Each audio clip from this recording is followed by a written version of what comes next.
Tentri Nogosari Riwuli Wali Wajunakatul Tulana wana wandel manten ten Tenano bisu tersidir di opo tembako enak bako sedeng ko eka anak kodok.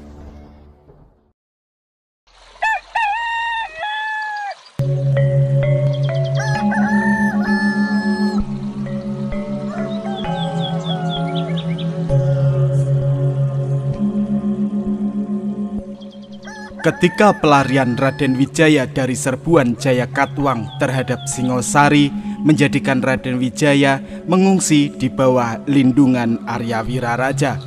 Ketika itu Arya Wiraraja menjadi Adipati Sumenep. Pada mulanya Arya Wiraraja bukanlah Adipati Sumenep, melainkan seorang juru demung di kerajaan Singosari. Namun karena keberaniannya menentang pendapat Raja Kertanegara, dia diturunkan jabatannya dan ditempatkan di salah satu kadipaten bawahan Singosari, yaitu Sumenep. Dalam video kali ini kita akan mengenal sejarah singkat tentang Kerajaan Majapahit Timur atau Lamajang Tigang Juru. Sebelumnya saya ucapkan mohon maaf yang sebesar-besarnya apabila ada kesalahan saya dalam penyebutan nama, gelar, tahun maupun perbedaan versi. Kritik serta saran silahkan Anda tuliskan di kolom komentar. Assalamualaikum warahmatullahi ta'ala wabarakatuh. Salam Rahayu, Om Swastiastu, Namo Buddhaya, Salam Kebajikan. Selamat datang di Jinglang Channel.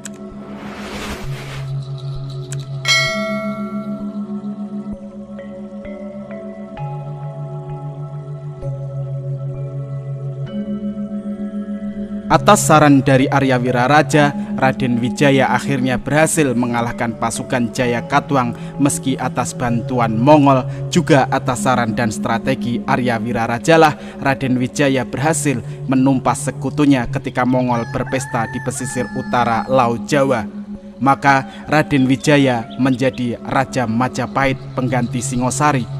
Oleh karenanya Arya Wiraraja dijanjikan sebuah wilayah di sebelah timur Majapahit yang kelak dinamai Lamajang Tigang Juru, dengan wilayah meliputi Blambangan, Patukangan atau Panarukan, dan Madura. Atas pelantikan Raja Sajayawardana sebagai Raja Kerajaan Majapahit, maka sesuai dengan janjinya sebagian kekuasaan Majapahit bagian timur diserahkan kepada Arya Wiraraja. Hal ini sesuai dengan Kidung Harsawijaya. Maka beliau Adipati Madura telah mendapatkan kedudukan. Dibagi dualah Pulau Jawa oleh Sri Narendra dan Wiraraja telah ditetapkan di Lamajang. Nama Lamajang pertama kali dipakai dalam prasasti Mula Malurung yang bertahun Saka 1177 atau 1255 Masehi.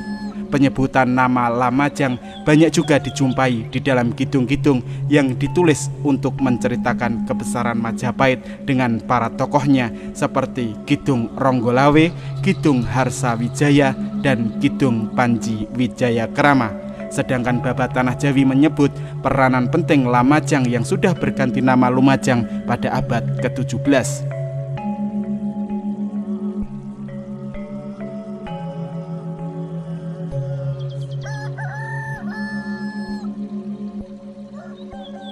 Untuk mempersiapkan berdirinya Kerajaan Lamajang Tigang Juru sesungguhnya, Adipati Arya Wiraraja mengirimkan orang-orang Madura untuk memulai persiapan dalam mendirikan ibu kota Lamajang. Pemilihan ibu kota kerajaan yang berkedudukan di Lamajang ini tentu saja sudah diperhitungkan dalam pertimbangan-pertimbangan, baik yang material fisik maupun bersifat spiritual. Karena perlu diketahui bahwa Adipati Arya Wiraraja ini merupakan seorang bapatangan atau tokoh spiritual, maupun pertimbangan yang bersifat politik, karena Arya Wiraraja adalah seorang ahli politik dan senopati yang mumpuni di medan perang. Sebagai seorang ahli strategi politik, Adipati Arya Wiraraja memperhitungkan kekuatan pendukung bagi pemerintahannya kelak. Setelah keberhasilannya dalam membangun wilayah Madura maupun sumber daya alam yang dapat memasok hasil kerajaannya kelak di kemudian hari.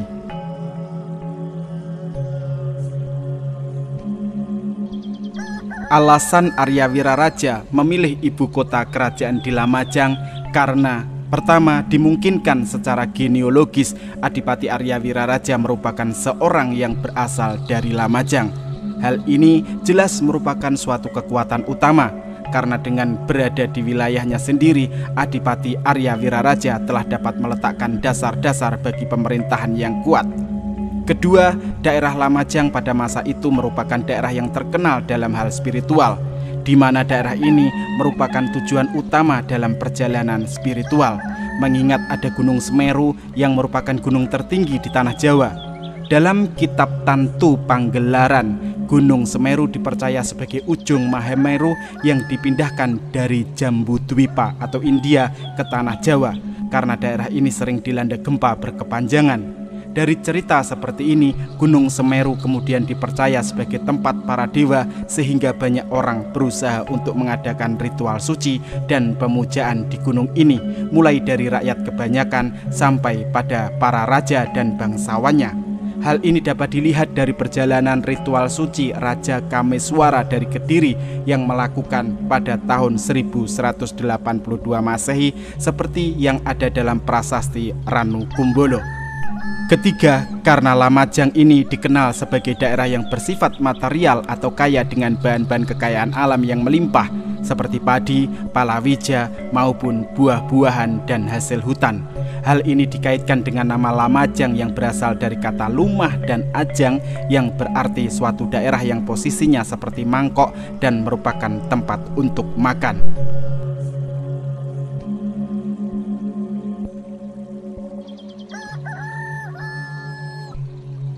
Berdirinya kerajaan Lamajang Tigangjuru juga dilatar belakangi oleh kemarahan Arya Wiraraja akan terbunuhnya putranya yaitu Ronggolawe yang difitnah oleh Mahapati Halayuda.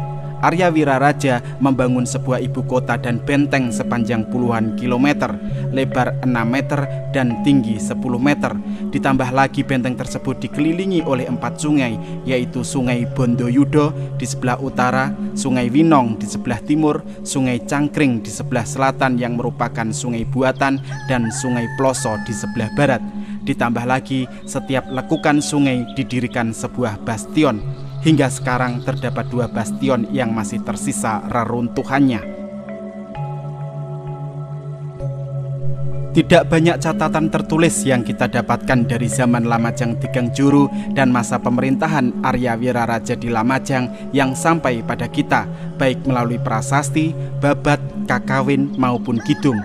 Hal ini menyebabkan penelusuran tentang sistem pemerintahan kerajaan ini tidak bisa digambarkan secara utuh. Ada 2 alasan terkait sumber-sumber tertulis berupa prasasti maupun berupa kitab tidak banyak ditemukan hingga sekarang. Pertama, beberapa pertimbangan tentang adanya konflik berupa peperangan antara Lamajang dan Majapahit menjadikan beberapa keterangan tertulis maupun berupa bangunan dihancurkan. Contoh nyata, ketika Mahapatih Nambi gugur dan Lamajang jatuh di bawah Panji Majapahit, ada suatu keterangan bahwa prasasti-prasasti dari Lamajang direbut dan dihancurkan. Kedua adalah dugaan bahwa prasasti-prasasti tersebut belum sampai pada kita, dalam artian bahwa beberapa prasasti masih belum ditemukan. Akan tetapi, dari bukti-bukti arkeologis dapat digambarkan bahwa pembangunan beberapa situs yang seumur di Lumajang bagian tengah dan utara pada masa kini masih bisa ditemui, yang meliputi Kutho Arnon atau situs Biting, situs Sentono Alap-Alap atau Kebon Agung, situs Candi Randu Agung, dan reruntuhan Benteng Pajarakan di Kecamatan Randu Agung. Keberadaan situs Biting, Candi Randu Agung, dan reruntuhan Benteng Pajarakan menjadi bukti bahwa meski tidak ada prasasti ditemukan dan dokumen yang menyebut eksistensi kerajaan Lamajang Tigangjuru, adanya bukti arkeologis telah menjadi bukti bisu adanya kerajaan yang makmur.